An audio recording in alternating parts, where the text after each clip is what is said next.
Hello, everyone. This is Robert Wood with the Security Program Transformation Podcast.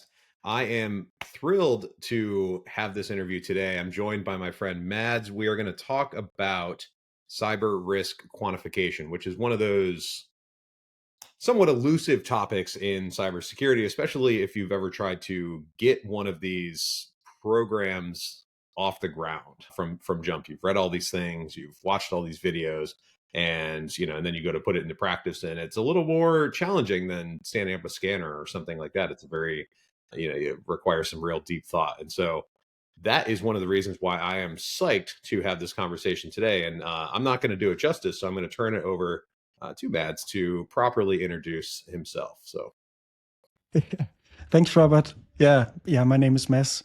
I work as a risk lead currently, and I'm trying to do my best of implementing quantitative risk management wherever I can, big and small. So, and I really like to speak about it. So I'm very happy that you invited me to talk on this topic, and I'm sure we'll deep into some interesting insights. so Mhm. that is the plan. Well, and to kick us off, this is so in the States we have, and I think this is really taking off all over the world, but most people got into cyber not you didn't come up through university in cybersecurity profession. You came up through networking or systems engineering, software development, computer science, and now you have these set aside dedicated cybersecurity programs.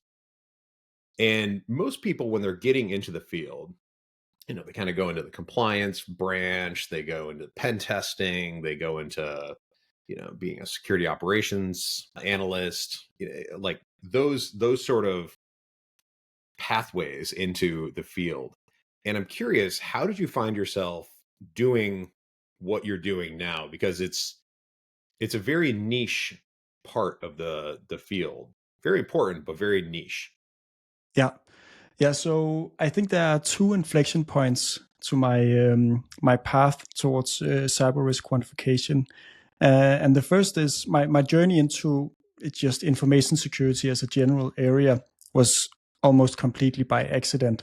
So during my final years in university, I worked a lot, and so I've gotten a bit behind on my thesis proposals and that kind of stuff. And when I ended up having to write them, very few tutors were available.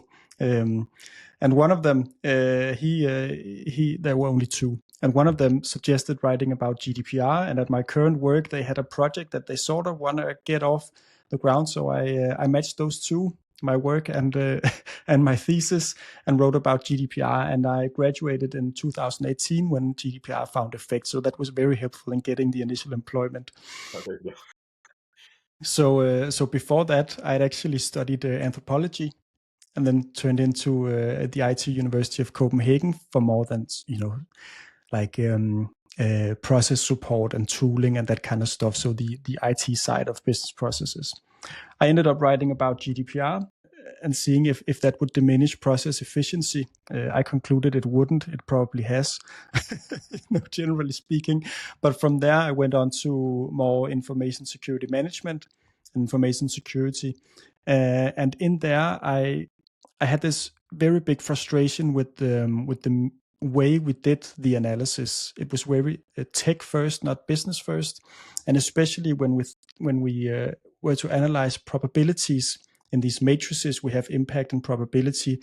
It seemed completely arbitrary. Was it a 5? Was it a 3? Was it a 4? What kind of systems were below that? Okay, so we have these 5 parameters and it was never satisfying to me.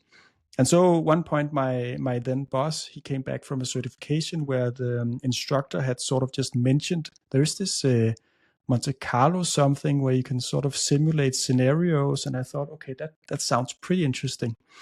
And so I looked more into it, read a couple of books, and now I'm becoming a pretty militant activist on the quant side.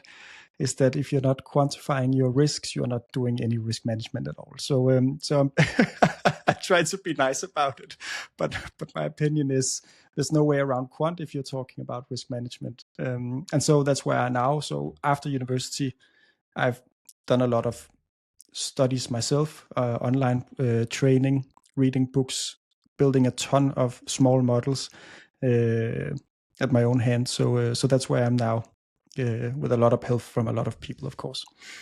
I love that. And for anyone who wants to get in touch with Matt, so this was actually how you and I first came to meet. Is I stumbled across something that you had posted on LinkedIn. I was like, that's really freaking cool. I dig that because I had run face first into the wall on a few different occasions trying to dip my own toes in the water on cyber risk quantification, and you shared a model with me, and I went and put it into practice, and that was very, very helpful. And so, what has been what's one of the most interesting things that you have learned in your journey to kind of like going from university to like learning about this particular niche and the approach and the methods, and then starting to put it into practice? Like what's been the one big significant takeaway, maybe something that you didn't expect to learn along the way? Yeah. So I think I'm still learning this, and I'm still learning to get around it. So the biggest problem I see for risk management in general is that we haven't learned to do business first when we do any kind of analysis, whether it's just mapping out the problem space, mapping out different strategies for different solutions. We haven't figured out what's business first, and that's not entirely the fault of risk management and infosec and that kind of stuff. It can be the fault of the business because they sometimes don't know what they're after. So that's one thing. Business first means what is the actual business outcomes, the outcomes of the business endeavors that we're doing. What are those? How do we measure their success? And when we do risk management, what kind of factors can diminish our probability of achieving that success? That's actually the only question we are talking about. And so one other thing that I've learning, and what I can see from a lot of the resources that I've used, is as soon as you go into quantification, you move more and more from cyber risk management more and more into decision science to see what are good decisions. Because ultimately, this is what it comes down to. You don't need risk management if you don't have a decision to make, because you don't need to analyze anything. If the path is set, you don't need to analyze whether to go left or right. Just go with the path. And so every type of risk management is also a decision that needs to be analyzed, just to be technical. The other thing is, and this I have learned, and I don't need more learning on it, is that compliance and business and risk management, those are two different things. So business and risk management can be connected. Compliance is a completely different exercise, has different stakeholders, different standards, different expectations, and usually it has nothing to do with the efficiency or effectiveness of business processes or your risk management framework. Do you, And yeah, do you think then that, so in a lot of organizations, and I mean, we even have an acronym for it. We have GRC, governance, risk. mhm, yeah, Do you think that the industry is kind of kneecapping itself, or like setting itself up for a difficult time, given that tension, given the divergence of goals and yeah. focus and whatnot? I think to the extent that organizations don't realize that compliance is different from business, they're going to spend way too many resources on GRC, because GRC is fulfilling all the requirements, legal, regulatory, by all of the controls, and it takes a lot of data collection, it takes a lot of data processing, it takes a lot of mapping, it takes a lot of manual FTE hours, and what you are essentially after is just reducing the number of observations that your auditors and supervisory authorities make. And the game of avoiding observations is fairly easy because auditors and supervisory authorities are also busy. They want to make some observations to prove that they've done some work, but everyone can probably recognize that those observations are not the ones that you know are critical, and usually they stem from some kind of misunderstanding of the material that you've provided. So there's a huge disconnect. So what I'm saying is, don't chase the perfect compliance. Do as little as humanly possible to just satisfy the auditors. Don't lie and anything, but don't think that it's compliance that saves the business. It's business that needs, business requires some kind of compliance, but it's very hard not to have it as a cost center. Yeah. So if you really think we're going to go all in on GRC as such, I think you're kneecapping your business and you're spending resources on paper tigers instead of actually creating business value. Yep. I like the way you put that. And, one of the things that I have personally found as a point of tension in like along those lines is because so many businesses, and I should say organizations maybe more accurately, are they are very motivated by compliance for probably the obvious reasons. It helps unlock new markets, it keeps the auditors off your back.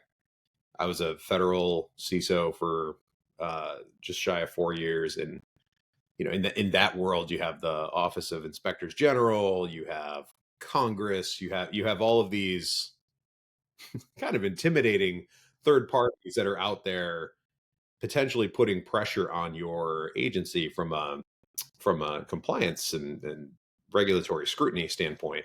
And so compliance was a big motivator. However,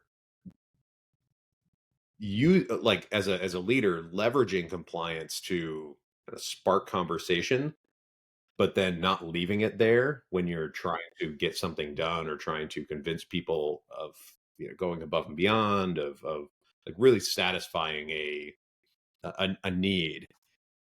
It felt a little bit like taking like pulling apart a peanut butter and jelly sandwich and trying to put the ingredients back back in the shelves. And so along those lines, if somebody was just getting their risk quantification journey started in an organization, what are some of the foundational things that you feel need to be in place or that they need to start doing to kind of go through that crawl, walk, run cycle? Like, if you're at the crawl stage, where do you start? Yeah. Okay. So usually I have this four phase or four principles for getting into quantification or doing any kind of quantification project if you haven't done them before. And to begin with, you need to define what is it exactly we want to quantify here. What kind of outcome, and don't quantify inputs. That's what we usually do. How many hours would it take to make X? That's not interesting. We want to be interested in how many X's can we produce over time. So that's one thing. It could also be when we come from compliance, do we want to reduce the number of observations or do we want to reduce the severity of them? How many hours, how much cost would each observation cost us? Is it units produced? Is it uptime minutes? Is it, there are tons of metrics that are relevant to whatever level of business you're looking at. If it's operational, it's usually uptime. It can be quality. And the businesses will usually, organizations will usually have metrics that they use already. So first thing, define what is it we want to measure. And then you want to simplify how you measure it, because measuring it has an entire field of study and they don't even agree on how accurate and how we can measure things. So that's you want to keep this simple. So simplify what kind of inputs and outputs actually affect the outputs that we're interested in. Simplify that. Simplify the interaction between the elements. That's actually the qualitative analysis. Qualitative means what are the qualities of the factors that we're considering. right? Is it good or bad? When is it good or bad? Is that if it has MFA or if it whatever has endpoint detection and response? All these factors. So that's simplify, and then you would like to baseline, find out what is usual, because what you're usually interested in is some kind of deviation or the marginal effect of something.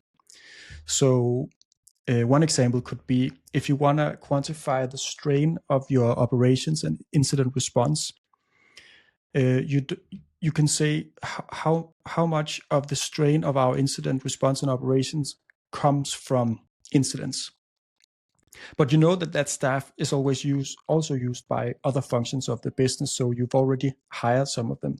So what you're actually interested in is what is the probability that we have so many incidents that it will exceed our capacity to respond adequately to incidents, right? Or it could be customer service. We have inadequate customer service phone capacity, or whatever. Like if there's some kind of opportunity cost as a result of an incident that like you Yeah. should be doing other things. Yeah, that could be it. But it's also, baseline, what's normal in our business? Do we usually have around 100 incidents a year? Or is it one? Is it, 500, depending on your size? And, what could cause a change in the wrong direction? And when you get these things, you can quantify.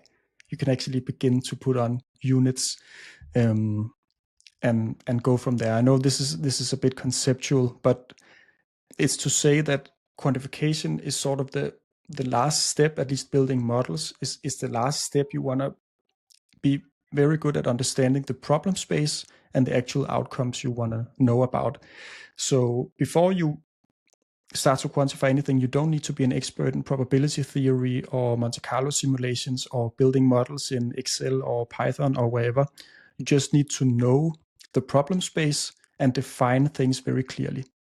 Do that first, and then you're like 90% of the way, because most responses will already have been resolved before you get to the actual quantification. That would be my assumption, at least. Okay, so let's let's get specific then. If I were in the head of security type role, CISO position, and I was trying to make a decision between different forms of multi-factor authentication, for example, and which one was going to be either more effective versus have a better user experience, and you're factoring in the cost of said solution, that sort of thing. There's a few different kind of trade-offs that I'm trying to balance, and of course you want some kind of safe outcome. You want maybe it's phishing resistant authentication. You want users to be able to log into stuff and not hate you. Whatever it is that you're or whatever set of things that you're interested in. Who do you think needs to be? And this may very well be a really situationally dependent answer, Yeah. and that's Yeah. okay. But who needs to be in the room for some of those foundational steps that you mentioned as you're trying to kind of figure out the outcomes that you're measuring, the units, like as you're flushing all of those things out, what stakeholders do you want to make sure are like absolutely at the table? Okay, so the first obvious one is the sponsor. So there are two situations, right? Either the CISO already has budget for making this change, implementing one of several MFA solutions. If they have, they'll probably not need, the sponsor right there at the beginning. If they don't, obviously they'll need to go out and ask for budget, and whatever the CFO or whoever the CTO who will afford the budget will be in there. Then we would probably summon the experts who knows about the general problem space. So whenever we implement MFA, it's usually to reduce the Number of incidents can also be the magnitude, but we want to reduce the number of incidents. So that could be one outcome measured. It could also just be the expected loss in general. But say we want to reduce the number of incidents. Yep, account takeovers. Yeah, yeah, That. Yeah. exactly. That comes with a price, and as you said it, there might be some friction that has a cost. Internal billing hours. Um, General user satisfaction, that's very hard to measure, but you could try to quantify it. So you could have a representative from your identity and access management, if that's a team, or if it's your internal IT, or if it's that those guys who will do the technical implementation. If you really want to go political, you can also have representative of your users, but that's more on the change management side. From an estimate side, you want to get the people in the room who knows what's the cost of implementation, and who will actually reliably help predict the change in outcomes. And that could be internal cybersecurity experts yourself. It could be from operations. It could also be industry data that says, well, if you implement whatever solution, you get X% less exposure, something like that. I have another example where there's this interesting dilemma. So in one of the places I've worked, there was an acquisition, and this acquisition had a lot of legacy end-of-life infrastructure. And there was a dilemma because, of course, it's expensive to replace all of this. So some people didn't want to do that. And other people thought, not replacing it leaves a big exposure for us, so that if something happens, we can't recover. Now we've just basically purchased all of this residual risk. Yes, and that's also because the responsibility of this decision was not well defined. It wasn't one person who could take it. It was different functions arguing over what would be the right choice. And usually the right choice for me was the one that inflicted the less resource strain or load on me and more on you. And so in these cases, right, you want to call one of the grown-ups and say, okay, so we have different outcomes. We have maybe transitioning speed. We have some kind of considering the sunset of these systems or migrating systems. What is the cost of that? What are the probability that something really bad happens before we get the transition? And so this could be a case where you would want to quantify different scenarios where there's a clear strategy between prioritize migration or just the hope strategy. So that's another case where who knows what's right, because it can be very expensive and straining to make these migrations. Yeah, that's a really interesting example. We'd done a risk assessment relatively recently. There was one software company bought another software company. There was confusion around, well, maybe not confusion, there was intended ambiguity around the adherence to a particular compliance standard. It was HIPAA in this case, so healthcare related, and there was confusion on the company who was purchased side as to whether or not HIPAA was really applicable based on the way that they had designed their software and the kind of data they were collecting and things of that nature. The purchasing organization felt that it was applicable. Well, they wanted to figure out if it was applicable. They had suspicions, and the result of all this is it ended up being applicable due to some somewhat nuanced terminology in the HIPAA rule. However, the follow-on to this was, well, hey, we just purchased this technology, this company, and now we have to go through, because we are selling to healthcare companies, and we have to now figure out, like, what is the implementation cost really going to look like for getting from where we are now to where we need to be, which is compliance to the extent that you can be with HIPAA. there's contracts to sign, there's technical changes to be made, there's policy changes to be made, procedural changes to be made, training to be done, all of that stuff.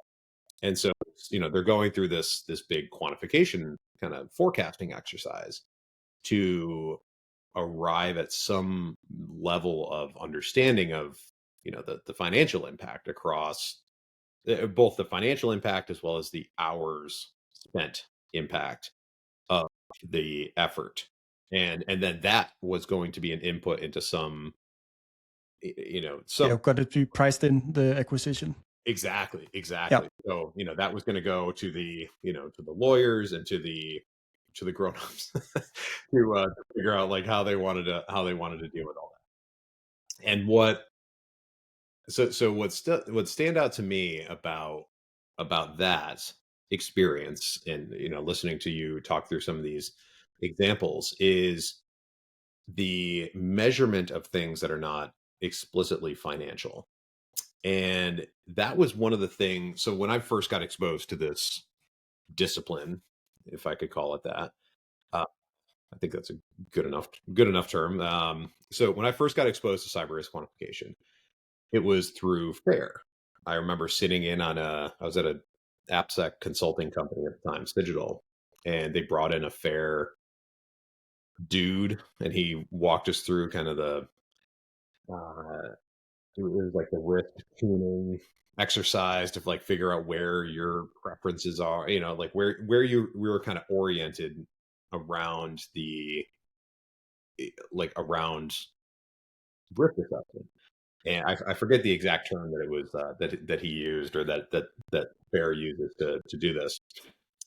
And we kind of learned about the whole standard and all that, and it sounds amazing.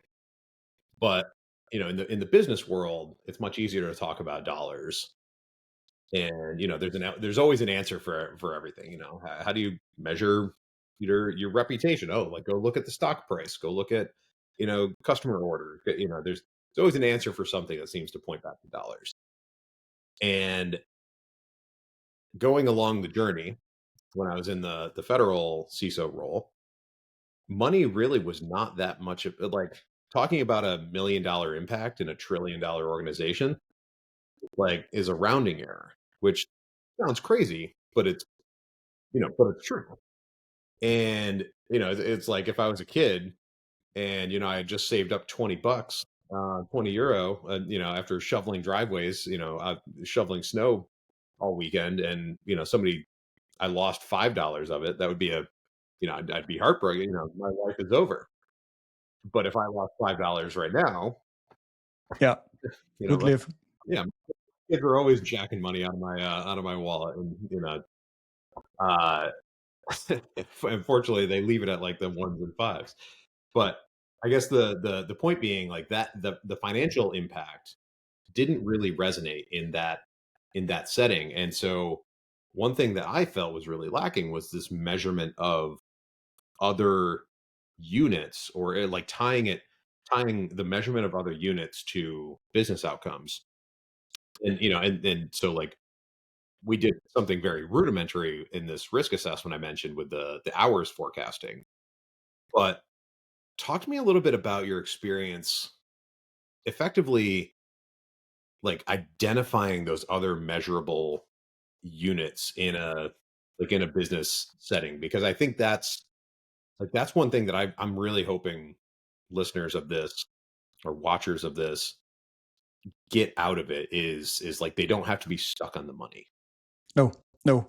And usually, actually, converting or translating whatever risk you have to money sometimes require an additional, translation, where you could actually be very satisfied with whatever other metric you're looking at, as long as it's something that's countable.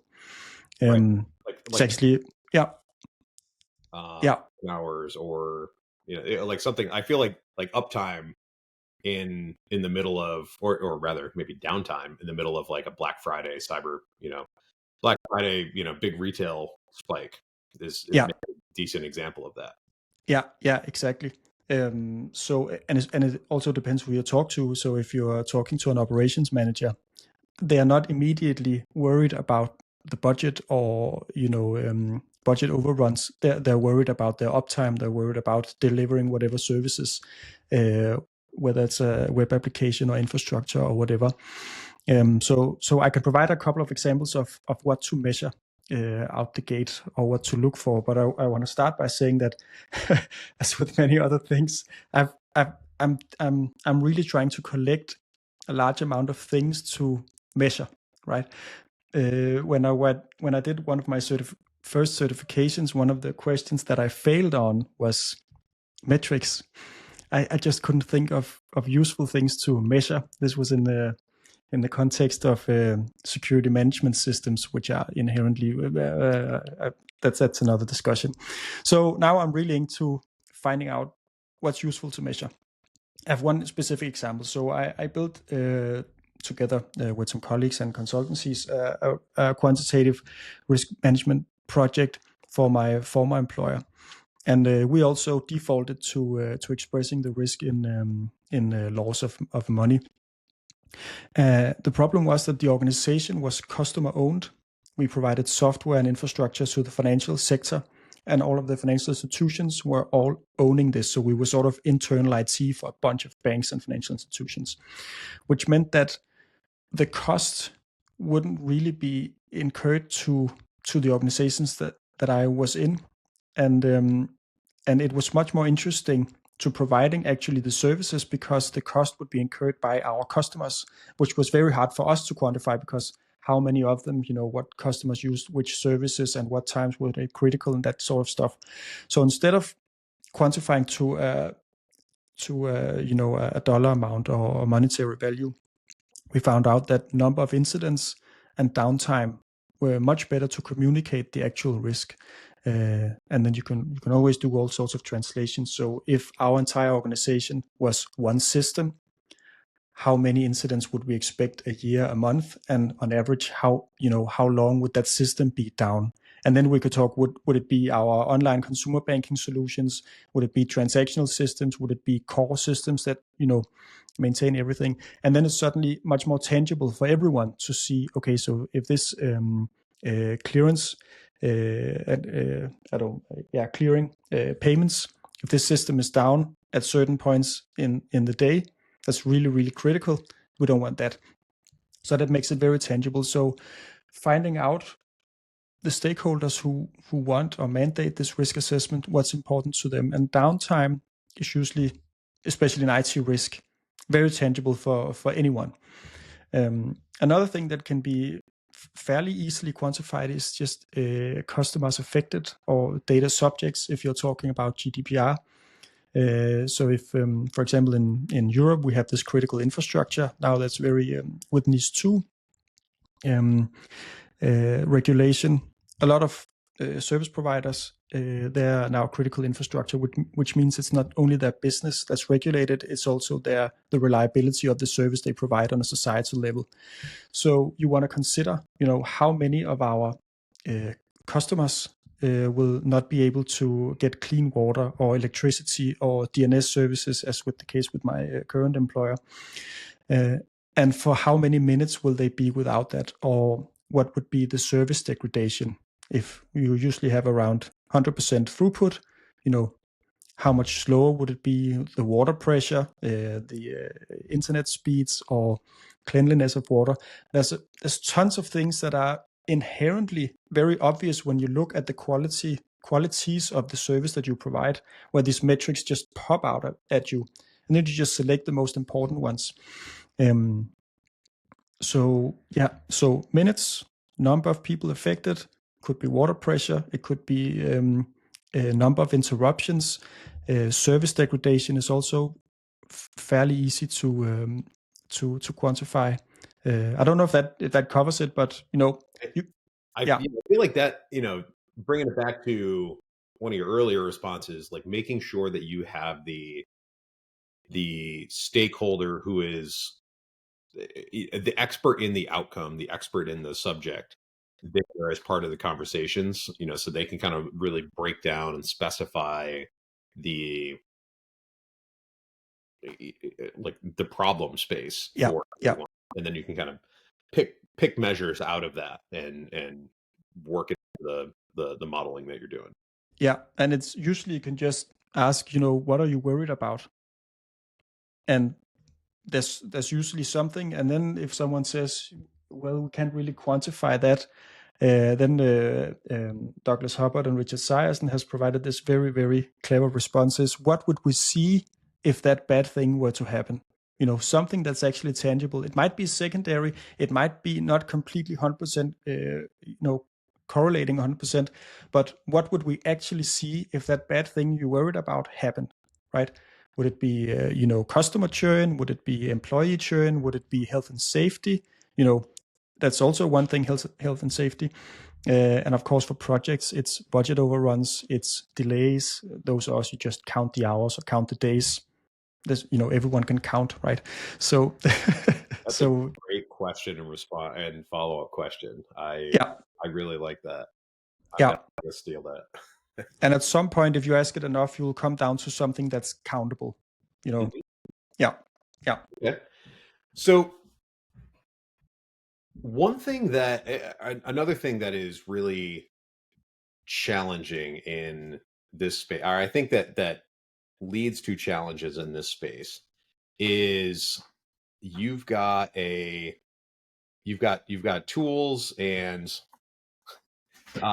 you've got all of these tools in the security space that are they're producing these ordinal risk ratings, Nessus, and a pen test, and you've got your sim tools, you've got your all these scanning tools, all these WAFs. They're all producing high, medium, low number scales, color scales, and and everything is called risk. It kind of gets the same label. And given the limitations of, well, I mean, maybe it's not a limitation because I think those things are very intentional features. But given the maybe the state of security tools and maybe the general skill level around risk quantification being on the more immature side, generally speaking, like across the industry.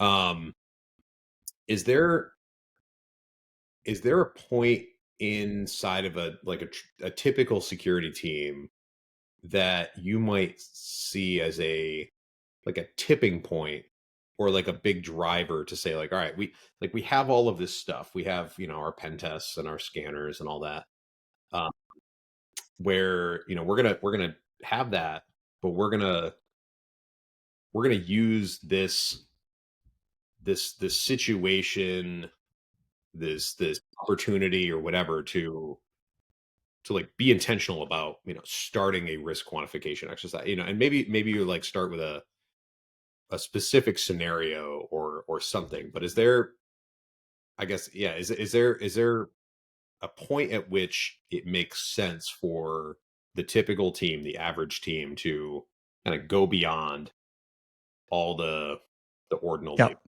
yeah, yeah. So, yeah, I want to start with saying you don't want to quantify everything all the time because it takes time to make proper analysis. But what you can do is make some high level analysis of the scenarios that you're actually worried about. Is it ransomware? Is it protection of IP? Is it, whatever? Take those. And then whatever operations behind that you're talking about, let's say, for example, vulnerability management, if you have all these detections of things to mitigate and that kind of stuff, you don't start with a bunch of vulnerabilities, rating them on their attributes, and then say, okay, so we need to be able to mitigate 100 of them a week to be able to be secure. That's the wrong way of going about it. What you do is you say, okay, we have these scenarios. Let's just say, for example, ransomware. What is the influence of open vulnerabilities of that scenario? Is it, let's just start with saying small, medium, large. Is this something we should consider given the other things we can also consider, like access control and hardening and all of these other things? Is vulnerability management? Yeah. Sorry. It's like a directional input Yeah, into uh, exactly. Yeah. our vulnerabilities. Yeah. Yeah, Okay. yeah, yeah. And you'll use your in-house experts for this because they know what's probably more important to focus on, right? And then you say, okay, so let's say that managing vulnerabilities, that's critical. How many resources do we even have to managing those vulnerabilities? Well, we have like 2.5 guys a week. Okay, how many vulnerabilities can they usually mitigate, by themselves or by drawing on dev team or operations teams or configuration management teams, whatever. How many can they realistically mitigate within whatever time horizon? Now you're beginning to be, very operational, very specific on what you are forecasting. And when you know how many resources you have and what is the workload, you can say, so how many mitigations can we realistically do, right, within a given time frame? Then you'll get a number. And that's probably much lower than what your initial assessment required. So now you can start to have a really, really practical discussion about what is the actual value in loss avoided if we add more vulnerability management resources. There's the other side of how do we even classify the vulnerabilities and are they compensated by other measures? This is, that's also a discussion. I'm not an expert on that, but that's one thing, how much is even critical? Is it 10 or is it 2 items per week, whatever, right? But what you do is you say, okay, let's say we have 2.5 guys a week to do this. They can do around 5 mitigations a week. I don't know the going rate for those, but we need 10 in order for us to not have the exposure that we're afraid of. Um, what's the cost of adding these FTEs, and does it reflect actual business value on the other side? And there, it's a very financial quantification because you want to do with the expected losses. Um, but you break down the problem into very specific, and this is just a completely regular planning exercise. The difference is you don't do it from averages; you do it by probability distributions. That I'm not going into that level of technical description, but that's how you do it. That's how you can actually get a real discussion, practical discussion on how do we do our vulnerability management. And then someone comes in, sells a tool that can do it all automatically, and then the discussion goes away. But So I wanna pick on that a little bit more. So I don't know if this conversation is happening internationally. I assume it is on some level, but you have we have this initial starting point of scanning tools leveraging scoring systems like CVSS. Everything started with just arbitrary high, medium, lows, criticals, whatever, and then tools started producing some kind of CVSS score as a means of trying to add some level of specificity or weighting to the scores, which I can certainly appreciate where that comes from. And that was deemed wildly inadequate by many. yeah, yeah, The talking head influencers and the actual experts. And so, okay, so we set CVSS aside. Then you have this coming out of newer methods. You've got you've got like the CISA Kev, the known exploitable vulnerabilities. You've got EPSS scores, exploitability prediction scoring system. I think is what the acronym stands for.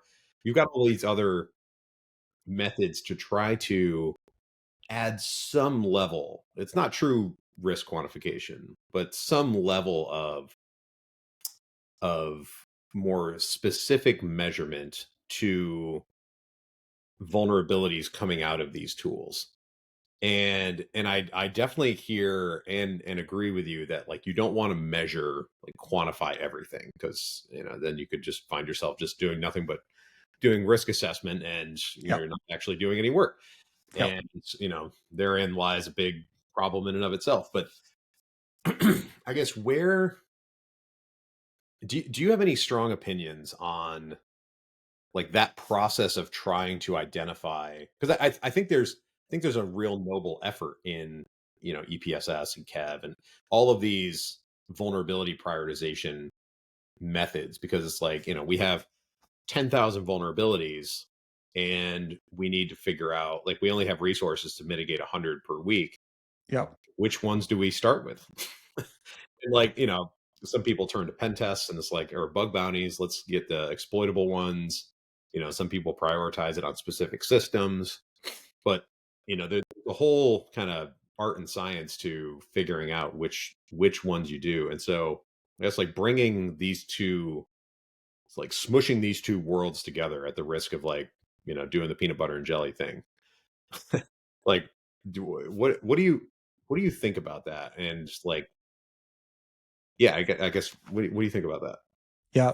Okay. So, um, you know, every uh, vulnerability management system has a bunch of unmitigated vulnerabilities that just lives on for, hours and hours, or, months and years.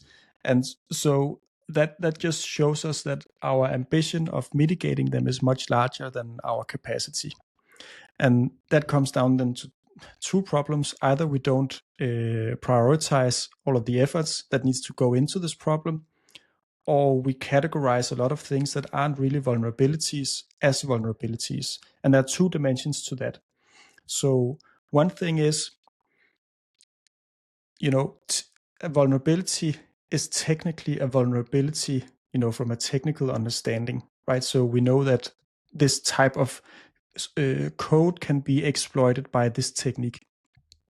And that is a technical vulnerability of a system. But we're not really interested in technical vulnerabilities. We are interested in vulnerabilities that can affect our business, right? And by default, that we have all of these businesses who have all of these unmitigated vulnerabilities that hasn't brought down the business yet. If they were so goddamn important, you know, any any business within a certain time period would be reduced to rubble due to these vulnerabilities. So the other side is a very, very difficult problem of categorizing the vulnerabilities as critical or high or low or whatever we call them, something that needs attention, with some kind of urgency and effort.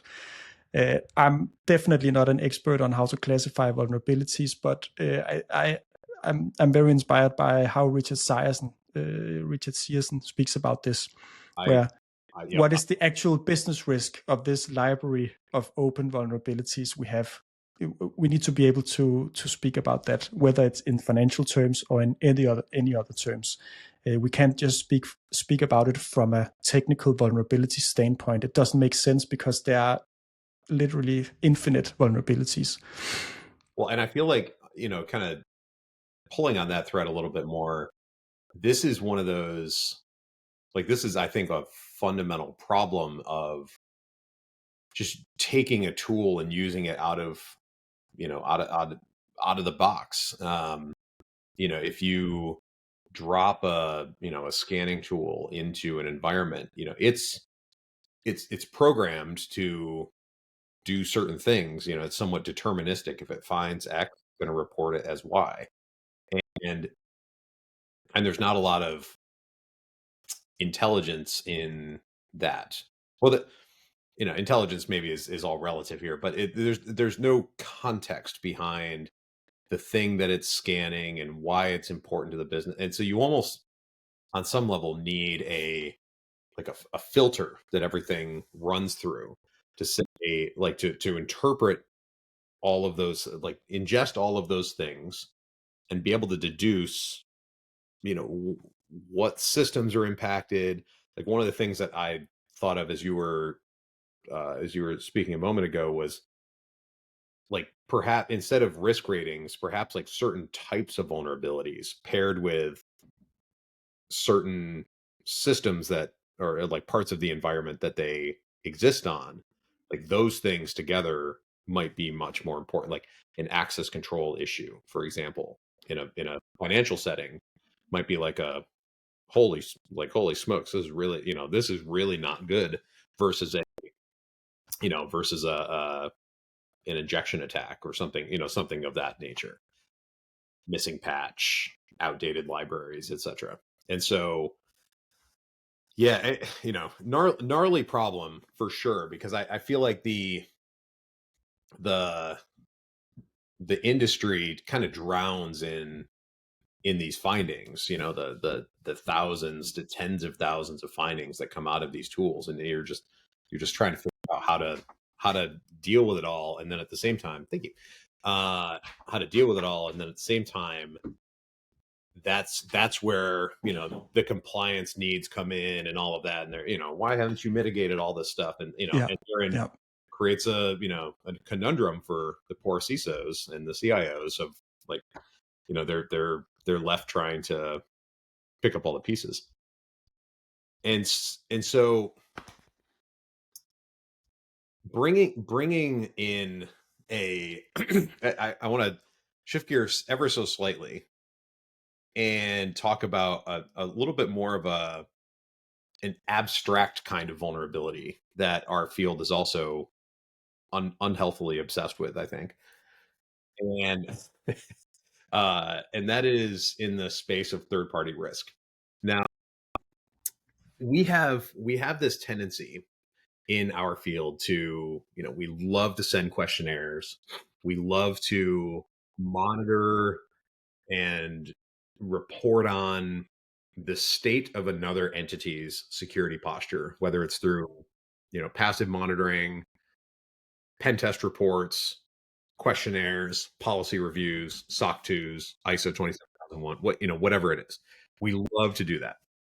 And we derive vulnerabilities from it, even though we have no means of actually like mitigating them, or we have no means of like actioning any of those findings other than to say to a stakeholder, if you and I are working together and I want to go buy a thing that is riddled with vulnerabilities, you could just say, no, Rob, you can't do that. And then, and then I don't want to come work with you anymore because you tell me no. And I'm going to go to the other parent. I'm going to go to mom instead of dad because I'm going to get what I want, or I'm just going to do it. And so in the space of third party risk, and thinking about risk quantification, how what do you think is a more appropriate way to approach third party risk through risk quantification? And like things that I was thinking about leading into this conversation were um like identifying critical suppliers that map with some critical part of your organization, like it's part of a value stream or it's part of a customer facing Yeah. system. Yeah. uh, Somebody who's like a data processor, perhaps, like there's like a mapping or a like an initial classification Yeah.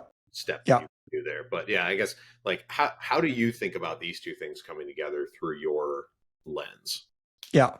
Okay. So first of all, I think there's an insane amount of wasted effort in today's third-party risk management But not a regime. It's insane, and I've been on the both sides of that. I've been sending the questionnaires, I've been designing the questionnaires, I've been responding to the questionnaires, and the insurance companies or insurance providers too send insane questionnaires too that they don't, have no chance in hell of using for anything useful.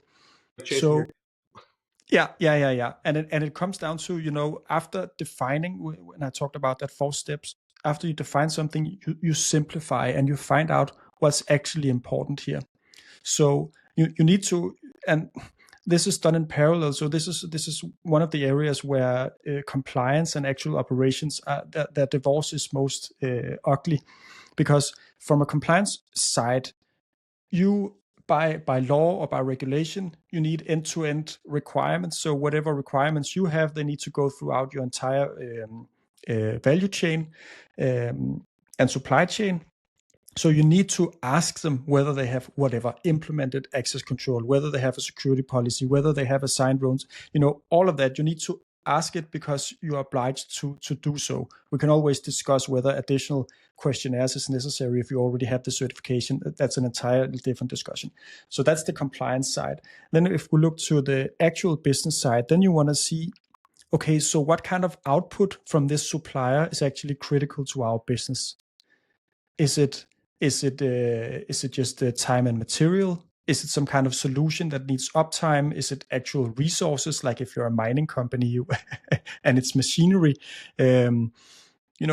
what is the actual output or outputs that this supplier provides us in whatever, in increments or continuously. So that's the first thing. That's usually not very many things. Then you see, okay, we want to be able to predict whether this supplier is reliable, and how do we ensure reliability upfront and ongoing in the operations. And then you want to define 3 to 5 things that you think are most important, the most important uncertainties to predict whether that supplier can actually provide the services that you procure from them. It's usually not very many that are the most critical. I made this 80-20 post a couple of months back.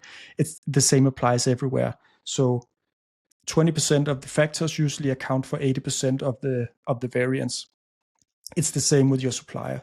So find out what are actually the important things with this supplier or this general supplied service, and then you manage that much more harshly. And what I've seen is that in operations they usually do that. So if you have a very, very close relationship with a supplier, you maybe have weekly or monthly meetings with them where you constantly adjust, procedures. You adjust the services. You say we want more of that, more of this, less of that. This is ongoing, and that's actually risk management in practice. It's just not mandated by a matrix.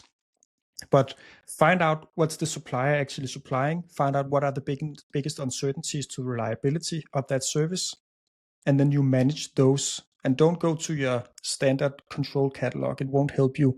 There's a business logic to this, and most of the relationships, they're managed by a lot of other things than security controls. So yeah. So, and we are probably never going to get there.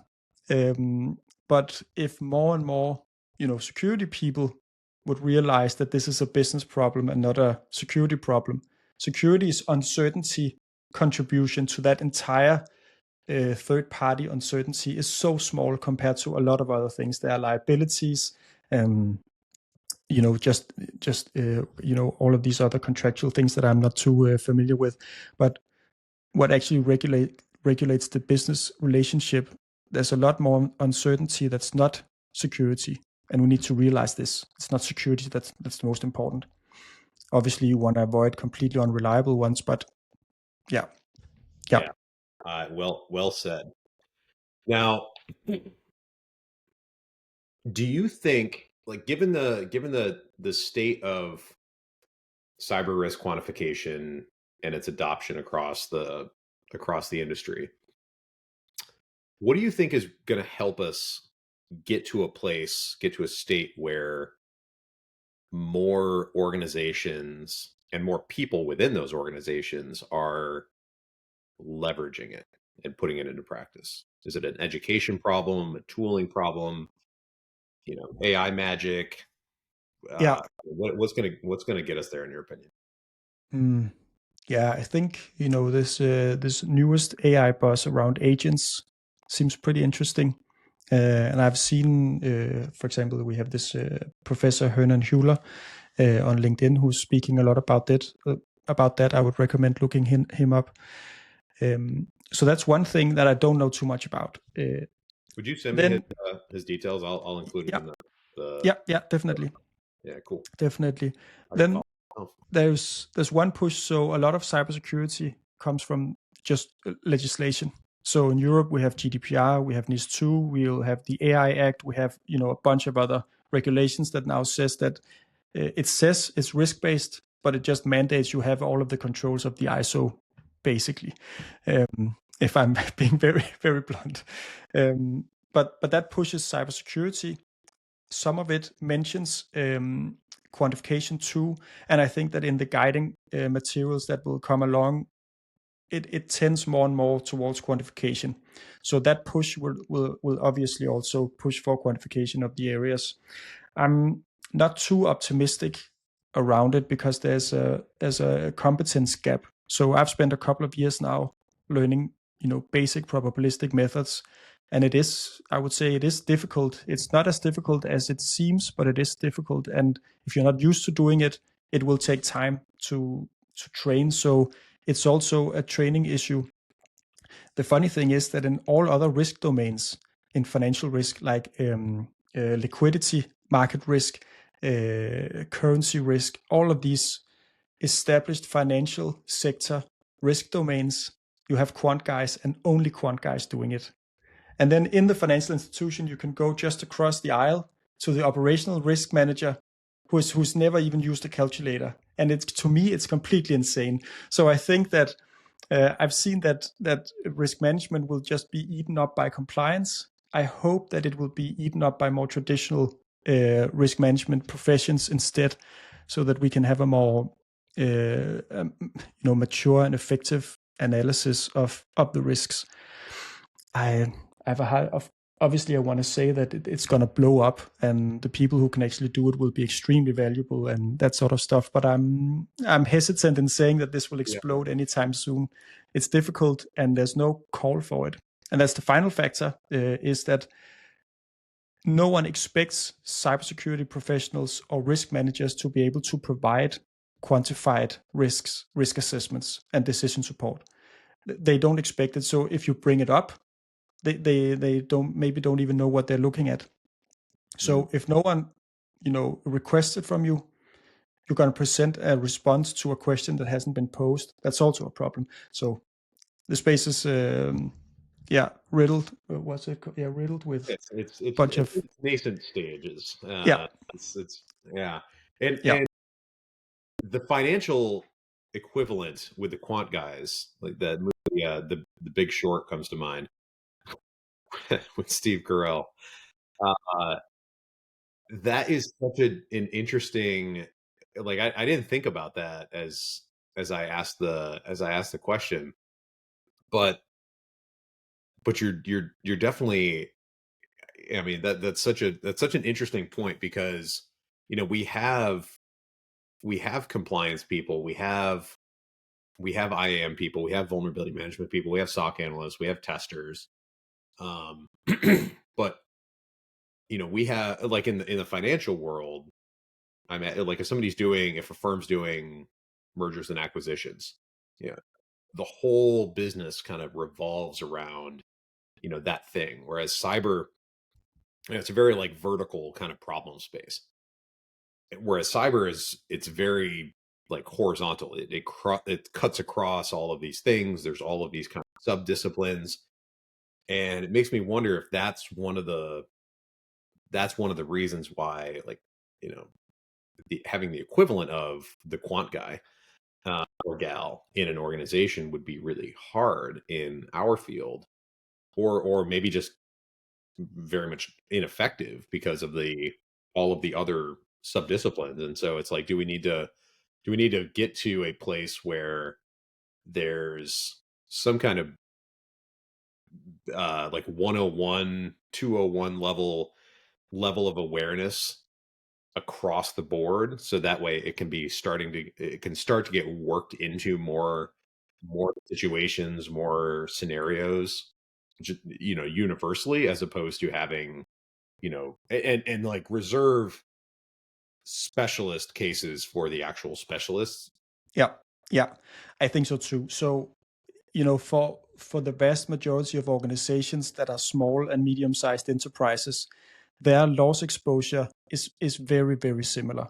You can do the analysis on each of them, and there might be some variance, but a lot of them will have, if you are manufacturing with a certain size, you'll probably have exact same loss exposure as another manufacturing company with almost the same size.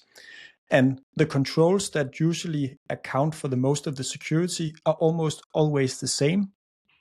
Access control, MFA, backup, perimeter control, firewalls and that kind of stuff, and hardening. It's like 5 things that those are the ones you should focus on. And until you have those nailed down, you don't need another analysis to tell you. You also need whatever control additionally. So that's one thing where you don't need to quantify. We already know. We have a pretty good idea, at least, of what are the basic controls that you should apply across the business. And that's the horizontal thing you're talking about. Then we have the more vertical thing, where if you're an M&A company and you are a CISO, what is your objective there? Is that to help the M&A team price in the exposure of the companies you're looking at? or is that to protect the M&A process as such that you don't lose your IP, so that other ones can come in and take the deals, or it fucks up the pricing or something. So I think that's something to be decided in the organization. So if you have a quant guy from security, do they help assess the exposure of the companies you're looking at, or do they simply help protect your virtual document space? To make it very very concrete, right? But that's an example of what is the role of that person Yeah. and the quant guy. And that, take risk quantification out of it. That's a thing that I think some CISOs or security leaders have been put in interesting positions in maybe the past 10 years, maybe longer, maybe shorter, 10 years ish, where you have, let's say it's a product company, Amazon Web Services, Google Cloud, a specific software company. They go and hire a CISO, and really that person's there to kind of be a sales enablement or a growth enablement Yeah, tool resource, yeah, as opposed to working on internal operations. And that example that you just gave with, like, is that quant person doing, like, helping in the value that the organization delivers to customers or outside stakeholders, or are they helping with internal operations? And I've seen a lot of people get stuck in that that rock and hard place where they're kind of expected to do both, because it's like we're screaming and pounding the doors, like, we must provide business value, we have to speak the language of the business. At the same time, we have to protect the business and make sure that everything doesn't implode and set on fire. yeah, yeah, And yeah, that's, yeah, it's yeah, yeah. yeah, So this is not specific to the CISO role, that their role is not very well defined, but it seems like the churn of CISOs in general. It seems like that they specifically burn their candles in both ends, exactly as you say there. yeah, Something comes down to personality, something comes down to just organizational expectations, and I would argue that most of the time it comes down to what are the actual business objectives that the CISO can influence, right? That he has the responsibility of, yeah, because there's a ton of times you just protect the enterprise, but they have no mandate to change operations, to change internal IT, to change protection of sites. Just protect everything. You have no mandate, no budget. That's one problem. So the CISO wants to find, if you are a CISO, you want to find, what can I even influence that's important to the business? And that's usually a very narrow domain, because the product will take care of the products, right? And product guys and the finance will take kind of care of the finance problems, and so on and so forth. So what levers do you even have that you have access to that are even important to the business? Because you can implement MFA from here to the moon. If it doesn't really affect, then what are you even doing, bro? yeah, hitting those compliance checkbox. Yeah, exactly. Which can be, they can be valuable too, but yeah, no one, well, a very small proportion of people find that exciting, I would think. Yeah. Yeah. So, is there any industry that you feel, either an industry or a size of organization, that you feel is better suited to explore risk quantification? Maybe it's, maybe that's in terms of readily available measures. Although, based on our conversation, I'm more convinced than ever that that's sort of a non-problem. That you can find something to measure that's important in Yeah. any area. Yeah. So I think it's hard for me to talk to industries or sizes, but organizational attributes that would predict whether this would be successful. And I would say those that are focused on, those that have strong, mature governance, the decision making processes. Um, they would have an easier time, because risk management is ultimately about making decisions, and who can make what decisions, and what information needs to be provided. And all, all of Yeah, that stuff. yeah. So if you have a very immature governance or ineffective governance where no one knows who can decide what, it's very difficult to come in and quantify anything, because you can't speak to the stakeholders that actually can make the decision, afford budget, and say this is the important thing we want to analyze.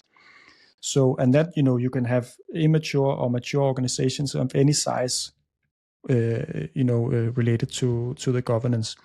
I would say though that if you want to do risk quantification where you haven't done it, that means change management. And change management is inherently easier for smaller organizations, or smaller maybe business units, or smaller functions within a bigger organization. But if you want to change an end-to-end process of a large enterprise, that's difficult. You'll need a project or a program or whatever. I haven't even been in those big projects. So if you're federal government, for example, so you probably want to start small, and you want to start where there is an ambition of good decision-making processes, or where there is one existing. Yeah, I think that that's the best I can say to that. I think that's really that's a wonderful answer, because the my initial inclination coming into this was kind of geared around certain industries being a little more well set up for success. Maybe they're more familiar hearing risk expressed in certain terms, and that sort of thing.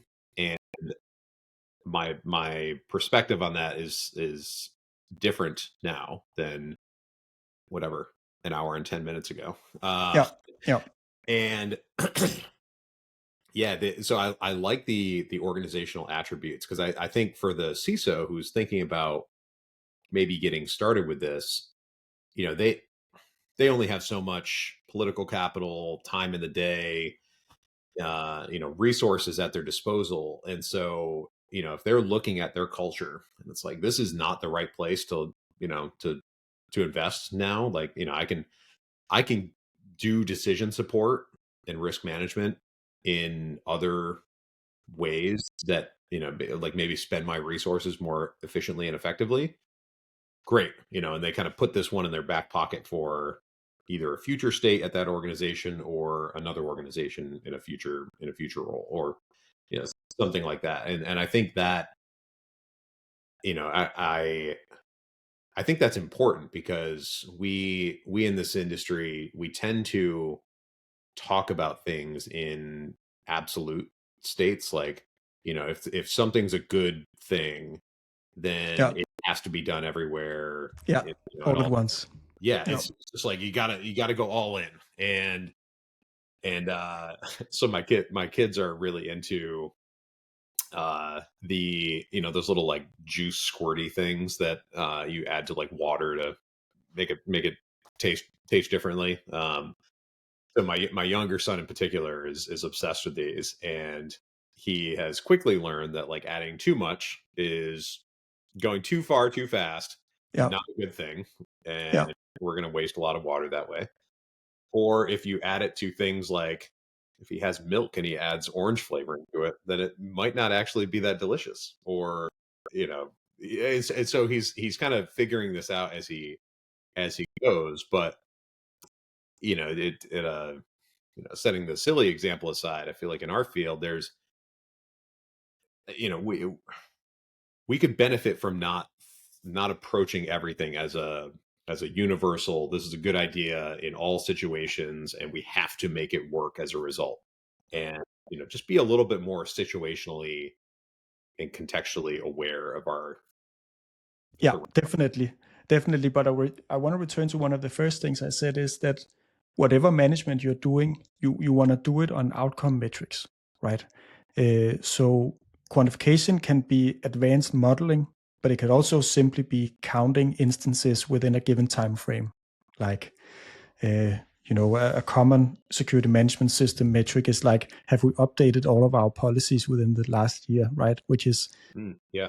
okay, that's fine, but how does that change your security posture? How is that the important part? So finding out, okay, in our team, our function, division, whatever, what is the actual output that we want to have measured? And in products and in engineering and in operations, these are usually already very well defined. But security needs within every organization, and maybe these metrics will converge on the same five metrics, but find out what is the output, what is the value that we provide to the business that we can actually measure, and that is actually different given our effort and resources. So find that out, and you don't need big models to do that. You can simplify to begin with, but find out, how is our success measured, and don't measure something that's completely beyond your influence, because that just provides burnout. Yes. So given that, you need very specific metrics to measure your performance on, because you're interested in outcomes. Yep. Yeah. Yep. I like that. So I have one final question for you, and it's not explicitly related to cyber risk quantification, but for anyone who's, you mentioned you kind of self-taught in a way your way into this position. Do you have any like really solid books, people to follow, like if somebody wanted to, get their own capabilities off the ground and start learning this space, in addition to following the stuff that you put out, where like what resources would you recommend to Yeah. some? Okay, so the first thing I would do is actually nothing to do with cyber risk management, but that's a book by the author of Robert D. Brown, called Business Case Analysis with R. So even though it presents the problem in the programming language of R, it also runs through concepts of how to quantify things in general, how to map out a problem space. And where it's particularly useful is that it introduces this idea of the influence diagram. And I think that the influence diagram is the main tool for anyone to use who needs to bridge understanding gaps. It's it's so useful. So do that. That will also introduce you to basic quantification. Get the concepts out of that. Yeah. And if you're really interested in R, go ahead. But you can get a lot from that book without ever writing any code. So that's one thing. And then for cyber risk quantification, I would go for Richard Syerson's The Metrics Manifesto. I would go for Douglas Hubbard and Richard Syerson's How to Measure Anything in Cybersecurity Risk. I would also go for Douglas Hubbard's other books. Then actually, I found it very useful to do Khan Academy's course on statistics and probability, especially the unit of random variables. It'll take you probably an afternoon, and you'll think, well, this is pretty useful for predicting number of vulnerabilities, number of incidents, fairly easy. And then from there, I would go into more statistics and probabilistic methods with set statistics on YouTube. He provides the best explanations. He even shows you how to do it in Excel with different distributions, that kind of stuff. So I think that's enough resources for now. I have a huge library of things to, and I would like It sounds like you can get dangerous. Yeah. A fantastic dinner party conversationalist if if you're working through these things. Yeah, definitely. But I would say, the first book, you can read through that in like an afternoon, a couple of hours. It's not very thick.